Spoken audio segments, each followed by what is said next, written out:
কিন্তু নতুন বাসও পাইছি, কিন্তু এই মাঙ্গের নাতিদের নতুন করে পাইলাম না। যাইতে পারবা যাও, যায় দেখো কেমন লাগে। ছাগলে কয়ে যাইতে পারবো। এই হসপিটালে যার যত কম আশা লাগে সেই সব থেকে সুখী। এই হসপিটালে না আশা লাগুক, এইটাই আমরা চাওয়া।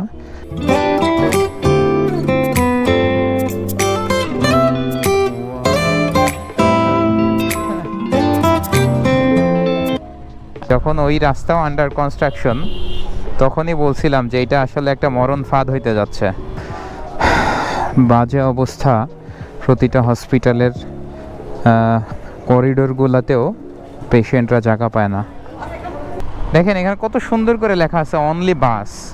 ইট মিনস এই রুট দিয়ে শুধুমাত্র বাসই যেতে পারে। এই মেট্রো রেল যখন আন্ডার কনস্ট্রাকশন, তখন এই রাস্তায় মানুষ তো দূরের কথা, গরু ছাগলও আসতো না। যাক, এখানে পুলিশ ভাইরা রেগুলার টহল দিচ্ছে এবং তাদের রেসপন্সিবিলিটি পালন করতেছে, এটা খুবই ভালো। তো এই যে রাশ, বিশেষ করে টেসলা কমিটির রাশ, এগুলা দেখে আসলে খুবই খারাপ লাগে। কারণ এই জায়গাটাও আর হয়তো বা 2 বছর 3 বছরের ভিতরেই বাসের রুট বা সিটি বাস তো এখন এই রুটে ঢোকে না, সিটি বাসের রুটও হয়ে যাবে এবং সিটি বাসও এদিক দিয়ে চলাচল শুরু করবে। সেটা ভাবলেই কেমন জানি লাগতেছে। 10 নাম্বার সিগন্যালের মতো এই জায়গাটাতেও সিগন্যাল পড়ে থাকবে। 300 ফিটের কথা মনে পড়লে এখনও অবাক লাগে। যখন ওই রাস্তাও আন্ডার কনস্ট্রাকশন, তখনই বলছিলাম যে এটা আসলে একটা মরণ ফাঁদ হইতে যাচ্ছে এবং এখন সেটা বাস্তব প্রুফ আমরা দেখতে পারতেছি। প্রতিনিয়ত ওইখানে কিভাবে দুর্ঘটনাগুলো ঘটে এইটা ইমাজিন করতে পারছি, কারণ আমার রেগুলার যাতায়াত হচ্ছে মাওয়া এক্সপ্রেস হাইওয়েতে। ওইখানে পোলাপান যা করে, এই যে সামনে দেখা যাচ্ছে ঠ্যাং 3টা ঝুলাই দিয়া 3 জনে যে যাইতেছে, ওই যে কি অবস্থা 3টারই। তো এইরকমভাবেই মাওয়া এক্সপ্রেস হাইওয়েতেও ছাপড়িগুলা কাহিনী করত। তো এই কাহিনীগুলো দেখেই আমি বুঝতে পারছিলাম যে 300 ফিট হাইওয়ের যেই রূপ, যেই স্ট্রাকচার দাঁড় করাচ্ছিল, ওয়াও কি সুন্দর ফুল, যেই স্ট্রাকচার দাঁড় করাচ্ছিল সেই স্ট্রাকচার অনুযায়ী ওই রাস্তাটাকেও জঘন্য বানায় ফেলবে ছাপড়িরা। সেটাই ঘটছে। আল্লাহ আমাদের এদের থেকে হেফাজত করুক। আপনি অবশ্যই উইনার যদি আপনি আপনার মিররে এরকম 2টা হাত দেখতে পারেন।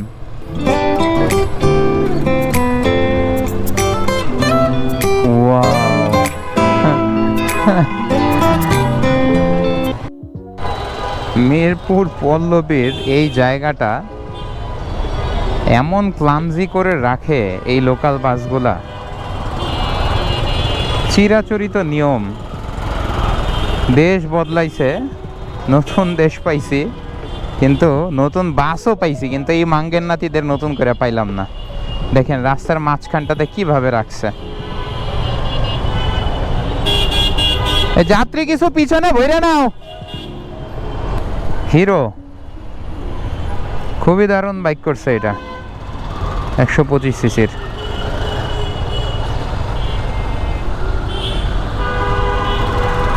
দেখো দিনই রাস্তার মাঝখানে ওদের দাঁড়ানোই লাগবে যাত্রীটা নেওয়ার জন্য। মানে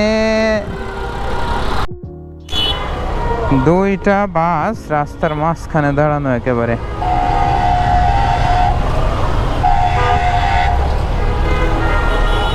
মাঙ্গের নাতি,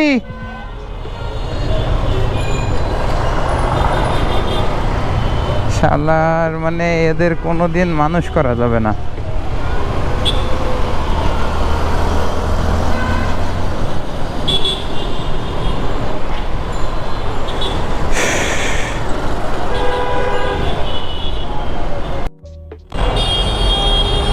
এই রিক্সাওয়ালা মামা উল্টে আসলো না কেন, এই কারণে সে শাউট করতেছে। কি একটা অবস্থা,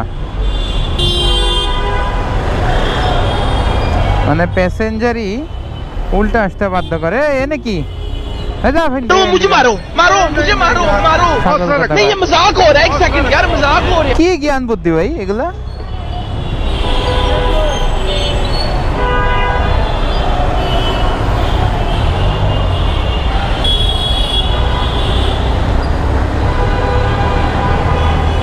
কতগুলা রিক্সা উল্টা এখানে দাঁড়ায় আছে এই রাস্তাটা জ্যাম হওয়ার পিছনে এর এই দায়ী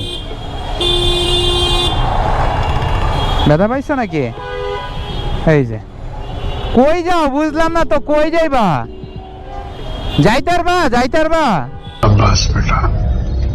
যাও যা দেখো কেমন লাগে ছাগলে কয়ে যাইতে পারবো এই জায়গার কালচারটাই এরকম আর কি এখানে সবাই উল্টা যায় আরে মোটর সাইকেলও উল্টা এই জায়গায় কোনো একজন সার্জেন্ট না একজন সার্জেন্ট থাকলেই হইতো এই যে রাস্তার মাঝখানে দাঁড়ায় পড়লো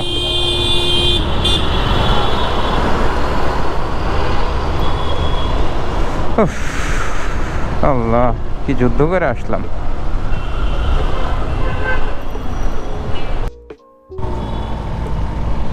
আমরা শুধু আমাদের ডেভেলপমেন্টের কথা বলেই যাই মুখে কিন্তু বাস্তবে যদি সেই ডেভেলপমেন্ট পেয়ে যাই সেটা ইউটিলাইজেশন কেউই করি না দেখেন এখানে কত সুন্দর করে লেখা আছে অনলি বাস ইট মিনস এই রুট দিয়ে শুধুমাত্র বাসই যেতে পারবে বা বাস যাওয়ার কথাই বলা হয়েছে যেহেতু বাস প্যাসেঞ্জার তুলে ওরা বাম সাইডেই থাকবে কি সুন্দর করে লিখে দেওয়া হয়েছে কিন্তু তারপরেও ওরা এই জিনিসগুলা প্রপারলি মানে না এখন আপনি যদি এখানে এই জিনিসটা না দিতেন তখন ওরা বলতো যে আমাদের ইভেন একটু আগে দেখলাম যে বাস স্টপেজ যে এই যে বাস স্টপেজের জায়গা এটা হচ্ছে বাস স্টপেজ কোনো বাস একটা বাস আল্লাহর রাস্তে এখানে থামে কোনো দিন থামে না ওই সামনে ওর যেখানে মন চায় সেখানে ও দাঁড়াবে তাইলে মানুষ বা পাবলিকই বা এখানে কেন এসে দাঁড়ায় না আর বাসগুলাই কেন এই জায়গার আইন মানে না কারণ এই যে সুন্দর করে দিছে যদি না করে দিত তাহলে একটা এক্সকিউজ থাকতো যে আমাদের তো স্টপেজ নাই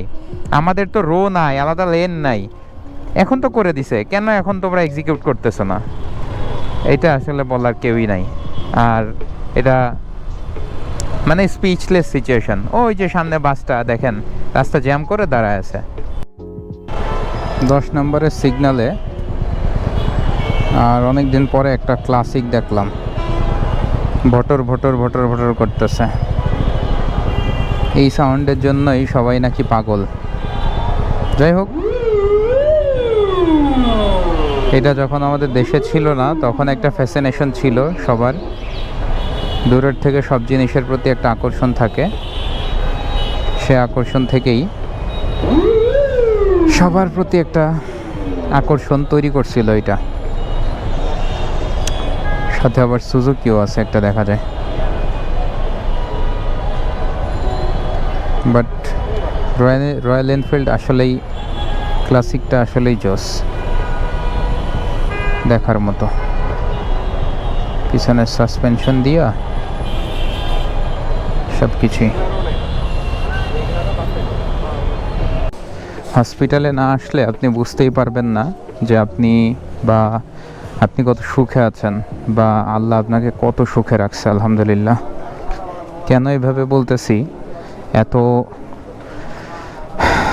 বাজে অবস্থা প্রতিটা হসপিটালের করিডোরগুলোতেও পেশেন্টরা জায়গা পায় না বিশেষ করে গভর্নমেন্ট হসপিটাল ছাড়া middle class lower middle class আর পোর পিপলসদের তো আসলে কোনো উপায়ই নাই আর দালালের চক্রের তো অভাবই নাই এটা সবাই জানেন এই যে জরুরি বিভাগ এই জরুরি বিভাগে